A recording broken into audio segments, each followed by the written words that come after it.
अब दुनिया में जब भी आप किसी के सहारे जीते हैं, किसी का मत खाइए सर। किसी से अगर 1 रुपये खा रहे हैं तो उसे 2 रुपये खिलाइए, और अगर नहीं खा सकते हैं तो किसी का खाइए भी मत।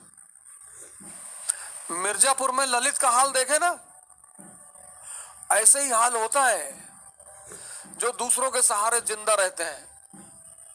ऐसा ही हाल होता है सर। अगर आप किसी पर 1 रुपया नहीं खर्चा कर सकते हैं तो उसका 1 रुपया अपने ऊपर खर्चा मत होने दीजिए। जब तक संभव हो दुनिया में किसी का एहसान मत लीजिए, नहीं तो कल आंख दिखाएगा तो आप गाली नहीं दे पाएंगे। इस देश में लोग जितना अपने माँ बाप को बुरा भला कहते हैं उतना किसी को नहीं कहते। एक साहब एक बार मेरे पास आए, बोले हमारे माँ बाप हमारे सबसे बड़े दुश्मन है। मैंने कहा क्यों? बोले मैं आईएएस की तैयारी करना चाहता हूं और वो मुझे आईएएस की तैयारी नहीं करने दे रहे। मैंने कहा क्या कह रहे हैं? कह रहे पहले कोई जो है और नौकरी कर लो। मैंने कहा बुरा क्या कह रहे? क्या करते हैं? बोले पिताजी हमारे चपरासी हैं। मैंने कहा इतना बड़ा कर दिया, वो एहसान नहीं है। यही एक देश है जहां सांड को भी पाला जाता है। 30-30 साल के लोग मां बाप से खर्चा लेते हैं, और लड़कों को तो कोई हक नहीं है। 30 साल उम्र हो गई, पापा पैसा भेज रहे तैयारी करने के लिए।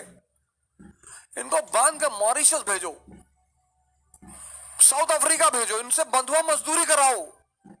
30 साल, हद से हद 25 साल। आप 30 साल के हैं तो आपके फादर रिटायरमेंट के स्टेज पे पहुंच रहे हैं, बुजुर्ग हो रहे हैं। किसी का खाइए मत सर, बिल्कुल मत खाइए, नहीं तो किसी दिन किडनी मांग लेगा आपकी।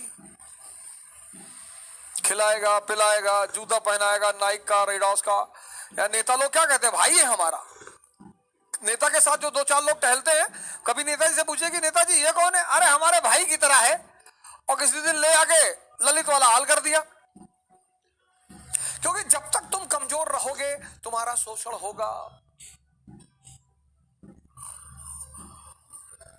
तुम किसी भी जाति के हो, किसी भी धर्म के हो, क्या फर्क पड़ता है?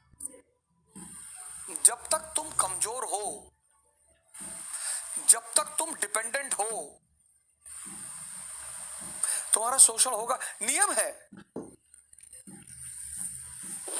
नियम है, नियम। पराधीन सपने सुख नाही, तुलसीदास यही तो कहते हैं। जो दूसरे के अधीन है उसको सपने में भी सुख नहीं है। पराधीन सपने सुख नहीं। एक पक्षी है रैवन, वो बाज के कंधे पे जाके बैठ जाता है, और बाज शाहीन, और पक्षियों का राजा है शाहीन।